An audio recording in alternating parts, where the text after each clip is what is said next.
రాష్ట్ర ప్రగతికి రామోజీ పొగపెడుతున్నారు. ఐటీ రంగంలో రాష్ట్రం అభివృద్ధి చెందకుండా విష ప్రచారంతో అడ్డుకుంటున్నారు. గత 4 నెలలుగా ఈనాడులో నెలకో అసత్య కథనంతో ప్రగతికి ప్రతిబంధకంగా మారారు. యువతను ఐటీ సంస్థలను పక్కదారి పట్టించే ప్రయత్నం చేశారు. చంద్రబాబు హయాంలో ఐటీ రంగం ఏమాత్రం అభివృద్ధి చెందకపోయినా ఒక్క ముక్క రాయని రామోజీ ఇప్పుడు అనేక దిగ్గజ సంస్థలు రాష్ట్రానికి వచ్చినా సరే తప్పుడు కథనాలు ప్రచురిస్తున్నారు. చంద్రబాబు హయాంలో హెచ్సిఎల్ తప్ప పేరున్న ఒక్క ఐటీ సంస్థ రాలేదు.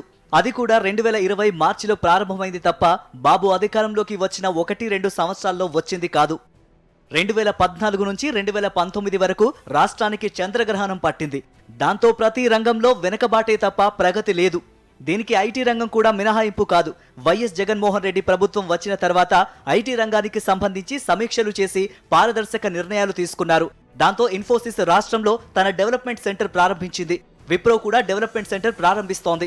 Amazon, BEL, Randsand, Technotask, Aizen America software, Techbull, complex systems వంటి అనేక సంస్థలు ఏపీకి వచ్చాయి. డిజిగ్నేటెడ్ టెక్నాలజీ పార్క్స్ పథకాన్ని రద్దు చేశారంటూ ఈనాడు గోల పెడుతోంది. నిజానికి చంద్రబాబు ప్రభుత్వం ప్రవేశపెట్టిన డిజిగ్నేటెడ్ టెక్నాలజీ పార్క్స్ పథకం ఓ పెద్ద కుంభకోణం. ఎటువంటి కంపెనీలు రాకపోయినా రియల్ ఎస్టేట్ సంస్థలకు ప్రయోజనం చేకూర్చేలా పథకాన్ని రూపొందించారు నాటి సీఎం చంద్రబాబు. ఈ పథకం కోసం తీసుకున్న భవనాల్లోకి కంపెనీలు రాకపోతే 70% అద్దెను, అది కూడా బిల్డర్ ఎంత నిర్ణయిస్తే అంతా రాష్ట్ర ప్రభుత్వం చెల్లించాలి. అందుకే ప్రజా ప్రయోజనాల దృష్ట్యా ఈ పథకాన్ని వైఎస్ జగన్ ప్రభుత్వం రద్దు చేసింది.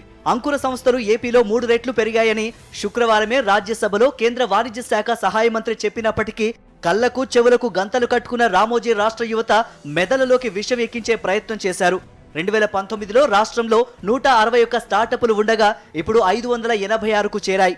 వీటిలో ఉద్యోగుల సంఖ్య 1552 నుంచి 55,669కి పెరిగింది.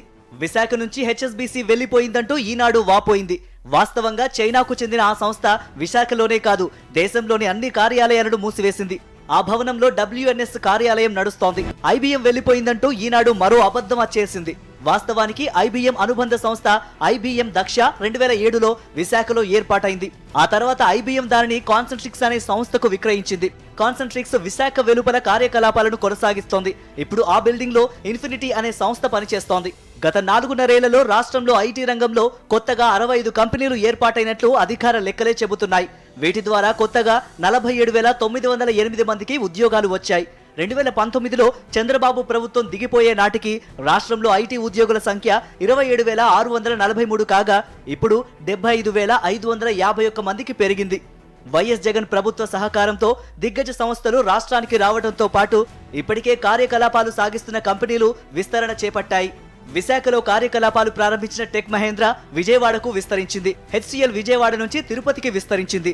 రాష్ట్రంలో ఐటీ రంగం ప్రోత్సాహానికి రాష్ట్ర ప్రభుత్వం 3 కాన్సెప్ట్ సిటీలు ఏర్పాటు చేస్తోంది.